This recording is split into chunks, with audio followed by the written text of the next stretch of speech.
جن لوگوں نے شرکت کی تھی جو سمجھتے تھے کہ یہ امریکہ نے بڑا غلط کیا ہے افغانستان میں آ کے، وہ لوگ ادھر بہت بڑی ایک غصہ آیا. ان کو تو نہیں آپ کنونس کر سکتے کہ اب یہ جہاد نہیں دہشت گردی ہے. 2002 کا الیکشن ہوتا ہے، اور اگر کسی کو شک تھا کہ یہ سارا جو پشتون علاقہ ہے یہ بڑا ناراض تھا کہ امریکہ جب افغانستان گیا، تو سارے 2002 کے اندر پشتون علاقے نے ایم ایم اے کو ووٹ دی، کیونکہ ایم ایم اے واحد پارٹی تھی جو کہہ رہی تھی کہ بہت برا ہوا. دوسرا خیر میں تھا، میری تو پارٹی چھوٹی سی تھی. ہم کہتے رہے اور یہ ایم ایم اے بھی کہتے رہے کہ یہ بڑا غلط کیا امریکہ نے، کیونکہ افغانستان کے لوگوں کو کلیکٹو پنشمنٹ دینے کی کیا ضرورت تھی. القاعدہ ایک گروپ تھا، لیکن ایک پورے قوم کو سزا دینا تو ایک بڑا ایک اس کے خلاف پاکستان کے اندر بھی بڑا عوام نے یہ پسند نہیں کیا، اور کافی غصہ تھا لوگوں میں، خاص طور پہ پشتون بیلٹ میں، کیونکہ وہ انہوں نے کنیکشن جو پشتون اس طرف ہے اور اس کا دوسری طرف قبائلی علاقے کا تو بارڈر ہی کوئی نہیں ہوتا تھا. ڈیورن لینڈ تو تھی کچھ نہیں، تو وہاں سے تو آمد و رفت رہتی تھی دونوں طرف. تو اس کا ایک ری ایکشن آیا، اور ری ایکشن عوام نے پشتونوں نے بتا دیا 2002 میں کہ وہ اس جنگ کے خلاف ہے. انہوں نے ایم ایم اے کو ووٹ دی، کیونکہ دونوں پارٹیز تو ڈرتی ہیں، بات ہی نہیں کرتی تھی امریکہ کے خلاف. یہ تو امریکہ کو اپنا وہ آقا مانتی ہیں، تو یہ تو بولی نہیں. تو جو بول رہی تھی پارٹی ایم ایم اے، ان کو قوم نے ووٹ دی، سارے پشتونوں نے. تو پتہ چل گیا کہ قوم کدھر کھڑی ہے. اب وہاں سے شروع ہوئی، جیسے جیسے ہم پڑھتے گئے امریکہ کی جنگ میں، وہ پھر وہاں دہشت گردی، اس کا ری ایکشن آتا گیا. انہوں نے پاکستان کے خلاف جو پھر پہلی دفعہ 2004-05 میں ہم نے ٹی ٹی پی کا نام سنا. یہاں تو کوئی ملیٹنٹ طالبان نہیں تھے. جو جنگ لڑی تھی، جو اس طرف مجاہدین اور طالبان نے انہوں نے لڑی تھی سوویٹس کے اگینسٹ، تو یہاں تو کوئی ملیٹنسی نہیں تھی. تو آہستہ آہستہ پاکستان میں یہ دہشت گردی اور ملیٹنسی بڑھتی گئی. اور مجھے افسوس سے کہنا پڑتا ہے کہ میری طرح کے لوگ جب کہتے تھے کہ یہ بڑا غلط ہو رہا ہے، پاکستان کو نقصان ہو رہا ہے، مجھے طالبان خان کہا گیا. میں جب وہ امریکنوں کی جو افغانستان میں وہ کر رہے تھے، اس کو بار بار میں کہتا گیا کہ کوئی ملٹری سلوشن نہیں ہے، کیونکہ افغانستان کی اگر آپ تاریخ آپ پڑھ لیں تو آپ کو پتہ چلے گا کہ وہ کسی باہر والے کو ایکسیپٹ کرتے ہی نہیں ہیں. تو ادھر بھی کہتے گئے، تو وہاں اینٹی امریکن کا اور ہر قسم کی باتیں کی گئی. لیکن جو لوگ اس علاقے کو جانتے تھے، سب کو پتا تھا کہ یہاں جتنا آپ ادھر پڑھیں گے، ادھر مشکلات ملک کے لیے بڑھتی جائیں گی. اب میں آتا ہوں کہ یہ پھر فاسٹ فارورڈ کر لیں. اچھا، اس سے پہلے میں کہوں گا ڈرون اٹیکس ہونے شروع ہو گئے، اور یہ 2006 سے ڈرون اٹیک 4 سے 5 سے آہستہ آہستہ بڑھتے گئے. ڈرون اٹیکس کیا ہوتا تھا کہ وہاں جا کے اٹیک کرتے تھے قبائلی علاقے میں، وہاں زیادہ تر بے قصور لوگ مارے جاتے تھے. وہ کیا بدلہ کس سے لیتے تھے؟ وہ آ کے پاکستان کی سیکورٹی فورسز، پولیس کے خلاف بدلہ لیتے تھے. تو اس لیے میں نے ایک بہت واحد پولیٹیکل پارٹی جس نے ڈرونز کے خلاف دھرنا کیا، ہم نے پوری کیمپین کی، وزیرستان مارچ کی دھرنوں کے خلاف، یہ ڈرون اٹیکس کے خلاف. باقی یہ پارٹیز چپ کر کے بیٹھی ہوئی تھی اور ڈرتے تھے. آپ کو پتہ ہے ان کے تو پیسے باہر پڑے ہوئے ہیں، تو وہ تو ڈرتے ہیں بولتے ہوئے. جب آپ کی دولت وہاں باہر پڑی ہو تو خوف آتا ہے ان سے. اس کے بعد کیا ہوا؟ ہماری گورنمنٹ آ گئی، پختونخوا میں گورنمنٹ آئی 2013 میں. ہماری پولیس بری طرح ان کی کیجولٹیز ہوئی تھی، وہ ڈیمورلائز تھی. ہم نے پولیس کے اوپر پوری ریفارمز کی گئیں. آئی جی درانی صاحب کو ہم نے یہاں سے لے کے گئے مرحوم، وہ آئے وہاں. ہم نے پولیس کو ریفارم کیا، پولیس کمانڈوز کی ٹریننگ کروائی، پہلی دفعہ پولیس کمانڈوز کو ڈیولپ کیا. اور ادھر سے پھر فائٹ بیک ہوئی، اور پختونخوا کی جو پولیس تھی وہ پھر کھڑی ہوئی اپنے پیر پہ. اور اتنی قربانیوں کے باوجود انہوں نے ان کے اینڈ میں دیکھیں کہ ساری قوم کھڑی ہوگی پختونخوا کی پولیس کے ساتھ، کیونکہ انہوں نے پھر قربانیاں دی اور روکا دہشت گردوں کو. لیکن اصل میں دہشت گردی لڑی جاتی ہے انٹیلیجنس ایجنسی سے، اور قوم کی سیکورٹی فورسز لڑتی ہے. اور قوم کی سیکورٹی فورسز نے اینڈ میں قربانیاں دی. پتہ نہیں 6000 ہمارے فوجی شہید ہو گئے، اور ٹوٹل پاکستان کی 80,000 پاکستانی اس جنگ میں ہلاک ہوئے. اب آ جائیں 2018 میں ہماری گورنمنٹ آ جاتی ہے. ہم فیسیلیٹیٹ کرتے ہیں افغان طالبان کے ساتھ بات چیت اور امریکن اور افغان طالبان کے بیچ میں بات چیت. ہم کوشش کرتے ہیں کیونکہ ہمارا انٹرسٹ تھا وہاں امن ہوگا تو پاکستان میں اس کا فائدہ ہوگا. کیونکہ اس وقت جو پچھلی افغان گورنمنٹ تھی وہ پرو پاکستان نہیں تھی, وہ پرو انڈیا تھی, اور وہ حکومت ہمیں کوئی ہیلپ نہیں ملتی تھی. جب یہاں پاکستان سے تین گروپس آپریٹ کر رہے تھے, افغانستان اٹیک کرتے تھے, تو وہ نہیں روکتے تھے. تو ہم نے پوری کوشش کی پہلے بات چیت کروائیں تاکہ امن ہو افغانستان میں. پھر ہم نے کوشش کی افغان گورنمنٹ کو اور طالبان کو اکٹھا بٹھانے کی, وہ ہم فیل ہو گئے, انہوں نے نہیں مانا. لیکن ہم نے کوشش کی, ہم نے دونوں اس گورنمنٹ سے بھی بات کر رہے تھے. میں گیا بھی کابل جب پریزیڈنٹ غنی تھے, تو صرف کوشش کی کہ ہم کسی طرح یہاں امن پیدا کریں. تو جب پچھلی 2021 کی گرمیاں, اب میں صرف آپ کو اس لیے تفصیل بتا رہا ہوں تاکہ آپ کو پتا ہو آج جو ہو رہا ہے اس کے پیچھے بیک گراؤنڈ کیا تھی. 2021 میں گرمیوں میں مجھے خوف آنا شروع ہو گیا جب امریکوں نے ڈیٹ اناؤنس کی وڈرال کی افغانستان میں. مجھے خوف آنا شروع ہو گیا کہ یہاں خانہ جنگی ہوگی افغانستان میں. اور ہماری ISI نے ہمیں پوری بریفنگ دی کہ 3 لاکھ فوج ہے افغانستان کی, اور جیسے ہی وڈرا اگر یہ جب امریکہ جائیں گے تو یہ 3 لاکھ فوج اور 60-70 ہزار صرف طالبان ہیں, تو یہاں تو خانہ جنگی شروع ہو جائے گی. تو ایک خوف تھا کہ جب وہاں خانہ جنگی شروع ہوگی تو اس کا فال آؤٹ پاکستان میں بھی آئے گا. ایک یہ خوف تھا کہ امریکہ ہمیں ہمارے پہ سینکشنز لگا دیں, کیونکہ وہ پہلے ہی کہہ رہے تھے کہ پاکستان کی وجہ سے ہم نہیں جیتے افغانستان میں. وہ پاکستانی انٹیلیجنس ایجنسیز کو بلیم کرتے تھے کہ وہ طالبان کے خلاف اس لیے کامیاب نہیں ہو کیونکہ پاکستان ان کی مدد کر رہا تھا. تو ڈر یہ تھا کہ ایک دفعہ سول وار شروع ہو گئی تو انہوں نے سارا ملبہ ہمارے پہ ڈال دینا. تو ہم تب سے میں پچھلی یعنی 21 کی گرمیوں سے آپ میری سٹیٹمنٹس دیکھ لیں, میں کہتا گیا تھا کہ وہ جو 2021 اور 22 کی سردیاں ہیں وہ پاکستان کے لیے سب سے مشکل وقت ہے. اور اس کی ایک وجہ یہ تھی کہ مجھے خوف تھا افغانستان میں کیا ہوگا. میرا جنرل باجوہ سے کوئی اختلافات نہیں تھے, ہم ایک پیج پہ تھے. اس ملک نے بڑا فائدہ ہوا جب کہ پاکستان کی اسٹیبلشمنٹ اور الیکٹڈ گورنمنٹ ایک پیج پہ تھی. اچھے کام ہوا. کرونا کے اندر دنیا نے ہمارا تسلیم کیا جس طرح ہم نے ڈیل کیا, لیکن سب ایک قوم نے مل کے اس سے لڑا. اس کے بعد ٹڈی بھی تھی, اس کا ایک آیا وہ بھی, اس پہ بھی بڑا ہمیں خوف تھا. تو ہر چیز میں اس وقت ہم اکٹھے چل رہے تھے. اختلاف پہلا یہ ہوا کہ ایکسٹینشن کے بعد جنرل باجوہ نے بار بار ہمیں کہا کہ NRO کو NRO دے دو اور یہ اکاؤنٹیبلٹی سے پیچھے ہٹ جاؤ اور نیب کو چینج کر دو جو اب نیب ہے. یعنی نیب کو لاز کو امینڈ کرنا یہ تب سے شروع ہو گیا تھا کہ جیسے آپ امینڈ کریں گے تو یا پولیٹیکل سٹیبلٹی آ جائے گی. بیسکلی ان کو NRO دے دو, جو ہم نے ریفیوز کر دیا. میں نے میٹنگ بھی تھی ایک ہوئی تھی جس میں میرے سینئر منسٹرز بیٹھے تھے, جنرل باجوہ نے یہ تجویز دی. ہم نے کام نہیں کرتے کیونکہ میں تو آیا ہی پالیٹکس میں 26 سال پہلے تھا رول آف لاء کے لیے اور انصاف, اور اگر انصاف نہیں ہوتا تو کرپشن ہوتی ہے. تو دوسرا اختلاف کدھر ہوا؟ دوسرا اختلاف ان سے ہوا جنرل فیض کے اوپر. اب میں آج ساری قوم کے سامنے رکھنا چاہتا ہوں جو حقائق کیا تھے. میرا جنرل فیض کو اس وقت میں سمجھتا تھا کہ کیونکہ 2021-22 کی سردیاں ہمارے لیے بڑی مشکل ہوں گی, میں چاہتا تھا کیونکہ افغانستان کا فال آؤٹ آنا تھا, میں یہ چاہ رہا تھا کہ ان کو یہ سردیوں تک جنرل فیض کو رکھا جائے. کیونکہ اگر سب سے مشکل ٹائم ہے تو جو سب سے ایکسپیرینسڈ آپ کا انٹیلیجنس کا چیف ہے اس کو ہونا چاہیے, آپ کا بیسٹ کھلاڑی ہونا چاہیے. مجھے تب سے خوف تھا دہشت گردی کا. میں نے بار بار جنرل باجوہ سے بھی بات کی, میں نے اپنی کیبنٹ کو بھی بتایا کہ سردیاں ہمارے لیے مشکل ہیں, کیونکہ ایک پوری تاریخ میں دیکھ رہا تھا, مجھے تو پوری بیک گراؤنڈ پتا ہے اس کی. اللہ نے کرم کرنا تھا ایک طرح ہمارے اوپر بھی اور افغانستان کے لوگوں کے اوپر کہ وہ جو امریکن جو ٹرین کیا ہوا تھا افغان فوج اس نے ہتھیار ڈال دیے. پریزیڈنٹ غنی ملک سے چلا گیا افغانستان سے, ایک دم طالبان کی گورنمنٹ آ گئی, کوئی خانہ جنگی سے یہ سارا خطہ بچ گیا. اس نے آپ کو اندازہ نہیں کہ پاکستان کے اوپر کتنا فائدہ ہوا اس کا.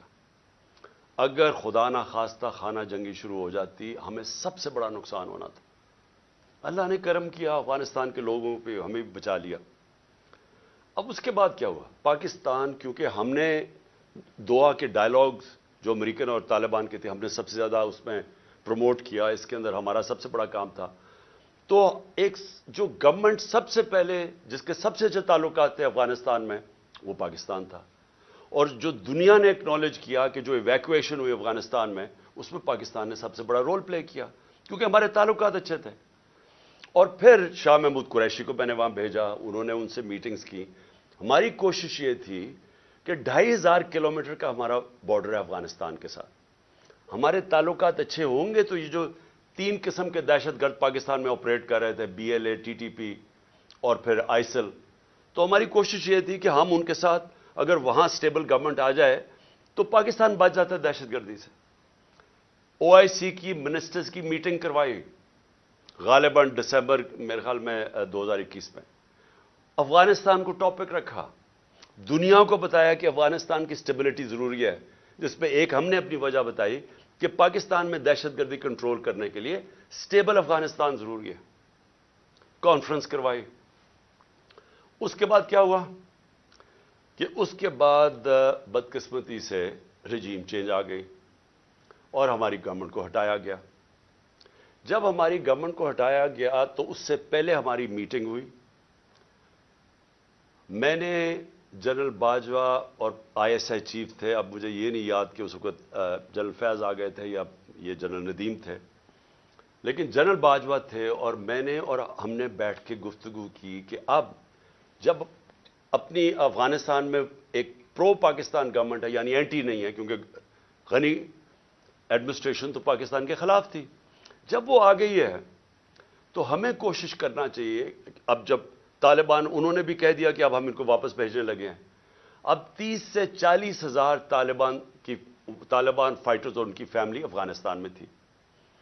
تو ہماری میٹنگ ہوئی اور ہم نے سوچا کہ اب ان کو کیا کرنا ہے۔ انہوں نے وہ کہہ رہے ہیں کہ پاکستان آئے اب یہ واپس، اور وہ بیچ میں بھی پڑھنے لگے تھے کہ ہم کسی طرح بات چیت پہ بھی وہ فیسیلیٹیٹ کریں۔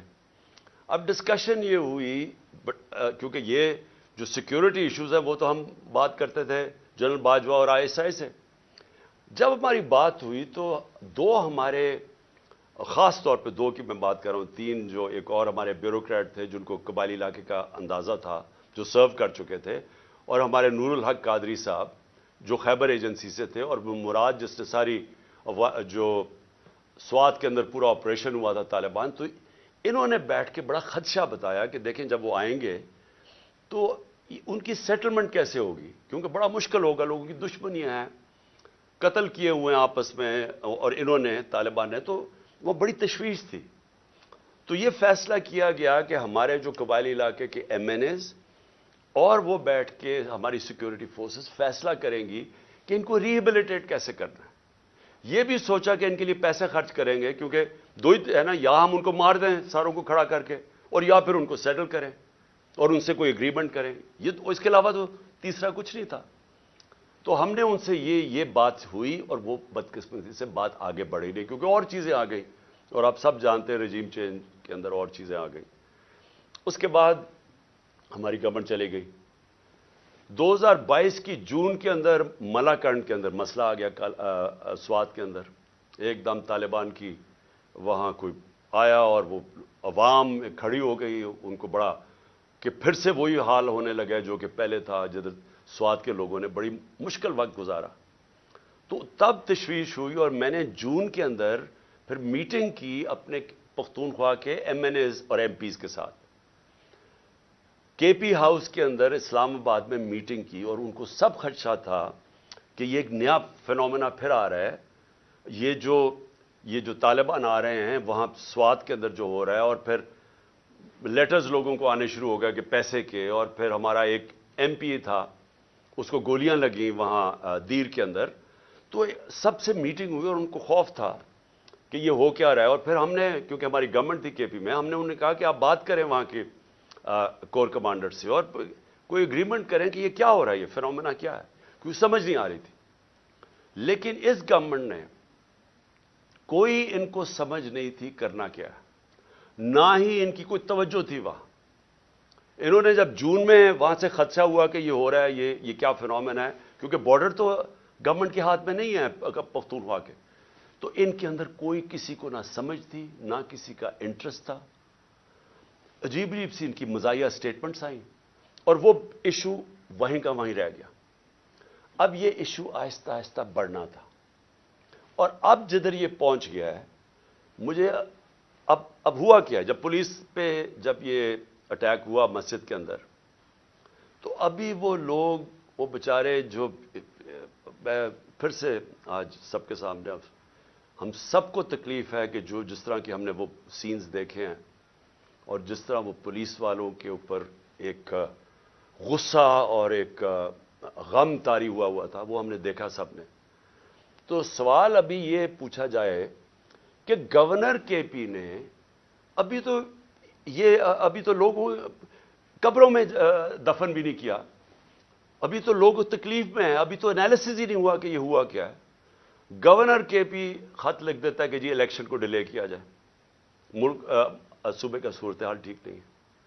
اب میرا یہ سوال ہے کہ جو لوگ یہ اب سمجھ رہے ہیں کہ یہ جو دہشت گردی بڑھائی جا رہی ہے، اور جو پہلے سے بھی یہ پی ٹی آئی کی گورنمنٹ کے خلاف ہے، اور یہ الیکشنز کو متاثر کر رہی ہے، اور یہ الیکشنز ڈیلے کرنے کے لیے، تو گورنر نے تو خط سے یہی اسی طرف لوگوں کو، جس کا نہیں بھی سوچتا وہ ادھر چلی گئی ہے. کیا یہ عقل ہے کہ جب تک آپ نے پوری طرح دیکھا ہی نہیں اور پتہ ہی نہیں آپ کو سیکیورٹی سچویشن کیا ہے، سیدھا بیٹھ کے کہہ دیا کہ الیکشن ڈیلے کرو؟ جو پرو گورنمنٹ کے تجزیہ نگار ہیں وہ بھی شروع ہو گئے کہ جی الیکشن ڈیلے کیا جائے. تو کچھ تو سوچ لیں کہ لوگوں کے اندر جدھر پہلے خدشات ہیں، ایک ٹرسٹ ڈیفیسٹ ہوا ہے کے پی کے اندر. پختونخوا کے لوگ کو اعتماد چلا گیا ہے کہ یہ دہشت گردی ہے کیا. ہم سب جانتے ہیں کہ پی ٹی ایم کے کیا نعرے ہیں، اور جب پہلے سے خدشے ہیں تو یہ گورنر سٹیٹمنٹ دے رہا ہے کہ جناب الیکشن ڈیلے کر دے. تو میرا سب سے بڑا سوال اب یہ ہے کہ آج میں اس گورنمنٹ اور ان کے لوگوں سے پوچھنا چاہتا ہوں کہ جو ہمیں ذمہ دار ٹھہرا رہے ہیں، میں یہ پوچھنا چاہتا ہوں کہ میں اس کا تو جواب دے سکتا ہوں جب ہم اقتدار میں تھے. جب ہم اقتدار میں نہیں ہیں، یہ کہنا کہ کیونکہ اس دور میں انہوں نے یہ کیا تو آج یہ ہو گیا. سوال یہ ہے کہ ہمارے دور میں کیوں نہیں ہوا؟ 2013 سے ہماری گورنمنٹ تھی پختونخوا، جو سب سے بڑا صوبہ جو تباہی مچی. 2013 سے 18 تک ذرا دہشت گردی دیکھ لیں کہ پختونخوا میں کتنی ہوئی ہمارے دور میں. اور 2018 سے اب تک ہماری جب گورنمنٹ تھی، مارچ اپریل تک، مجھے یہ بتا دیں کتنی دہشت گردی تھی. تو آج ہمیں یہ کہا جا رہا ہے کہ جناب وہ کیونکہ انہوں نے پتہ نہیں کیا کہ آج دہشت گردی بڑھ گئی. یہ بالکل اسی طرح ہے، جس کے اوپر ابھی میں اس کے بعد آؤں گا، کہ جناب انہوں نے پتہ نہیں آج جو معاشی بحران آ گیا اور جو تباہی مچ گئی ہے پاکستان میں، جو لوگوں کی امید ہی ملک سے چلی گئی ہے، جو معاشی حالات ہیں، تو وہ کہہ رہے ہیں کہ جی وہ ہماری وجہ سے ہوا ہے. ہم اس کے ذمہ دار ہیں جو ہمارے دور میں ہوا ہے. جب ہم پاور میں نہیں ہیں، ہمارے سے کیوں جواب پوچھ رہے ہیں؟ میں آج پھر سے میں بار بار کہتا رہوں گا، مجھے ان کا پتہ تھا کہ یہ نااہل اور کرپٹ لوگ، انہوں نے تو 30 سال حکومت کی اور ملک کو یہاں پہنچایا ہے. اور اب یہ کہنا کہ یہ جو جنرل باجوہ کی سوچ تھی کہ اب آ کے یہ ملک ٹھیک کر دیں گے، جو 17 سال میں سب سے بہتر پاکستان کی اکنامک پرفارمنس تھی، اس اکنامک پرفارمنس کے اوپر رجیم چینج کر کے ان کو لے آئے. میں بار بار جنرل باجوہ کو کہتا رہا، اور میں نے واضح طور پہ شوکت ترین کو بھجوایا. میں اس لیے آپ کو کہوں گا کہ ہمیں پتا تھا یہ کیا ہونا ہے. میں ان کو جانتا ہوں 30 سال سے، جو انہوں نے کیا پاکستان کے ساتھ. یہ جو قرضے چڑھے ہوئے ہیں، جب سے یہ آئے ہیں، ذرا دیکھیں، انہوں نے یہ امیر ہوتے جاتے ہیں، ملک مقروض ہوتا جاتا ہے. تو انہوں نے ملک کیسے ٹھیک کرنا تھا؟ جو ملک کو تباہی کی طرف لے کے جائے وہ ملک ٹھیک کیسے کر سکتا ہے؟ ان کے یہ جو نون لیگ کی 99 یہ گورنمنٹ چھوڑ کے گئے ہیں، ذرا دیکھ لیں کہ کیا حال تھا پاکستان کی معیشت کا، اور اب یہ جو 2018 میں چھوڑ کے گئے تب دیکھ لیں کیا حال تھا. تو اب ان کو جب ہمیں ہٹا کے ان کو لے کے آئے، انہوں نے اب ٹھیک کر دینا تھا ملک. چلتی ہوئی معیشت جو 17 سال میں اس کی گروتھ ریٹ، یعنی جو اکانومی میں دولت میں اضافہ ہو رہا تھا 5.7 اور 6%، آخری 2 سالوں میں کرونا کے باوجود کورونا کا بھی میں بار بار آپ کو اس لیے یاد کرواؤں گا، یہ دنیا کے اندر اتنا بڑا ثانیہ صدی میں ایک دفعہ آتا ہے، اور دیکھیں گے پاکستان کیسے نکلا اس میں سے، اور پھر اپنے لوگوں کو، معیشت کو، سب کو بچا لیا، غریبوں کو بچا لیا۔ اور ہم جب وہاں سے جب اس کو بتایا جنرل باجوہ کو کہ یہ نہ کامیاب ہونے دیں، اور اس لیے کامیاب نہ ہونے دیں کیونکہ یہ نہیں سنبھال سکیں گے، اور وہی ہوا، جیسے ہی آئے ملک نیچے جانا شروع ہو گیا۔ مجھے بتائیں کون سا اتنا بڑا عذاب آیا تھا؟ کیا چینج آیا کہ دہشت گردی بھی اسپانوں میں چلی گئی اور یہ معیشت بھی زمین پہ چلی گئی؟ کون سا چینج آیا تھا؟ یعنی کوئی مجھے سمجھائے کہ ہمارا تو مسئلہ بنا ہوا تھا، تیل پہنچ گیا تھا 110 سے $115 بیرل، اب وہ آگے ابھی اوپر ہی بھی ہے تو $85 کا ہے۔ تو جب اصل تو مہنگائی تیل کی وجہ سے آتی ہے جو آپ امپورٹ کرتے ہیں، تو ہم نے تو جو انرجی کی قیمتیں وہ بھی اوپر گئیں، کموڈٹی سپر سائیکل جس کو کہتے ہیں اس کو بھی گزارا۔ 2.5 سال ہم IMF کے نیچے تھے، IMF کے پروگرام سے بھی گزرے۔ اس کے باوجود اگر ہم یہ پاکستان کی دولت میں اضافہ کر سکتے ہیں، انڈسٹری بھی گرو کر رہی تھی، کسان بھی خوش تھا، سروسز بھی اوپر جا رہی تھی، فیوچر ٹیکنالوجی اس میں گروتھ آ گئی تھی، ہمارے ٹیکس کلیکشن بڑھ گئے تھے، ہمارے record tax collection, overseas Pakistani کو اعتماد تھا ہمارے پہ، وہ ریمیٹنسز ریکارڈ بھیج رہے تھے $31 ارب کی، تو یہ آتے ساتھ ہی آج نیچے کیسے پہنچ گئے؟ یہ ہونا ہی تھا۔ اور میں آپ کو صرف یہ بتانا چاہتا ہوں کہ آج ہم کدھر جا رہے ہیں۔ میرے سے وہ چیزیں پوچھے جب میں اقتدار میں تھا، اگر یہ نہ ہٹاتے پھر ہم ذمہ دار تھے۔ اگر یہ نہ سازش کر کے، یہ جو شہباز شریف اب بولتا پھرتا ہے، کیوں آپ نے سازش کی تھی کہ اگر آپ کو اتنا خوف تھا، ہماری تیاری نہیں تھی، ملک کے حالات بہت برے تھے، ہمیں رہنے دیتے، 1 سال، 1.25 سال، 1.5 سال رہ گیا تھا، ہم ذمہ دار تھے۔ پھر ہم اس کے ذمہ دار کیسے ہو جو آپ آ کے ملک کا بیڑا غرق کر کے رکھ دیا ہے، ہر طرح ملک نیچے لے گئے ہیں۔ مجھے یہ ذرا یہ سمجھائیں کہ 90 روپیہ گرا ہے ڈالر کے مقابلے میں، 90 روپے، کیا اس کے ہم ذمہ دار ہیں؟ یعنی کیا آپ مجھے صرف یہ سمجھا دیں کہ یہ جسٹیفائی کیسے کرتے ہیں کہ 90 روپے ڈالر کے مقابلے میں کم ہو گیا؟ 90 روپے پاکستان کی دولت، لوگوں کے پیسے کے اندر کمی آ گئی ہے۔ یعنی جب آپ ڈالر اوپر جاتا ہے تو آپ کے روپے کی جب قیمت نیچے جاتی ہے تو آپ کی خریدار کی قیمت نیچے چلی جاتی ہے، اس سے جو چیز آپ باہر سے امپورٹ کرتے ہیں وہ سب مہنگی ہو جاتی ہیں۔ اور اس کا جب اثر آئے گا، جب 90 روپے آپ گراتے ہیں، آپ گرتا ہے آپ کی نااہلی کی وجہ سے، اس کا اب اثر کدھر آ رہا ہے؟ ہر شعبے پہ اس کا اثر آ رہا ہے۔ سب سے پہلے مہنگائی، آج لوگوں کا سب سے بڑا مسئلہ مہنگائی بن چکا ہے۔ لوگ، تنخواہ دار لوگ آج سوچتے ہیں کہ ان کی تنخواہ میں کیسے گزارا ہوگا، اور ابھی پوری مہنگائی آئی نہیں ہے، ابھی تو اثر یہ جو آخری 35 روپے گرے ہیں، ابھی اس کا اثر نہیں آیا۔ ابھی تو جو پٹرول اور تیل کی قیمتیں بڑھی ہیں، جو انہوں نے پٹرول اور ڈیزل بڑھایا ہے 35 روپے لیٹر، ابھی یہ اور بڑھنا ہے، کیونکہ جو روپیہ گرا ہے اس کا ابھی آپ کو اثر آئے گا، کیونکہ جو باہر سے چیزیں مہنگی ہوں گی۔ اور یہ کیسے مجھے بتا سکتے ہیں کہ 16 ارب ڈالر کے ریزروز چھوڑ کے گئے تھے، آج 3 ارب ڈالر کے تقریباً رہ گئے؟ تو کیا اس کی 9 مہینے میں یہ ہوا ہے؟ تو پھر سے میں کہتا ہوں کون سی قیامت آئی تھی کہ ملک کو یہاں پہنچا دیا؟ اور میں عوام کو بتانا چاہتا ہوں کہ ابھی جو مہنگائی ہے